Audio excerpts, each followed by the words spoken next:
আমার ঘরে সব রোজাদার, ইফতারির কোনো আয়োজন নাই, আমি গরিব। আল্লাহর এক বান্দা রোজা রাখছে, ঘরের মহিলা রোজাদার, বাচ্চাগুলো পর্যন্ত রোজা রাখলো, কিন্তু গরিব মানুষ ইফতারি করবে এরকম কোনো আঞ্জাম নাই, আয়োজন নাই, টাকাও নাই। হঠাৎ করে বিকাল বেলা ইফতারির আগ মুহূর্ত টাইম, আল্লাহর বান্দা পেরেশান হয়ে গেল।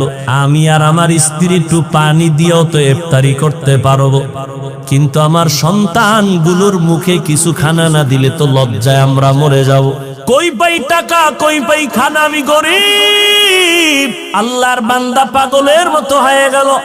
দেখি কোনো বন্ধু বান্ধবের কাছে একটু ধার টাকা নিয়ে ইফতারির আয়োজন করা যায়নি। আল্লাহর বান্দা ঘর থেকে বের হইয়া একটু বাড়ির পাশে একটা মুসলমানের ঘরে গেল, টাকাওয়ালা মুসলমান। গিয়া বলে, ভাইজান আমি গরিব মানুষ, আজকে রোজা রাখছি, কিছু ইফতারির আয়োজন করব, কিছু টাকা আমাকে ধার নেন। মুসলমান ধমক দিয়া বলে, তোমাকে আমি টাকা ধার দিব না।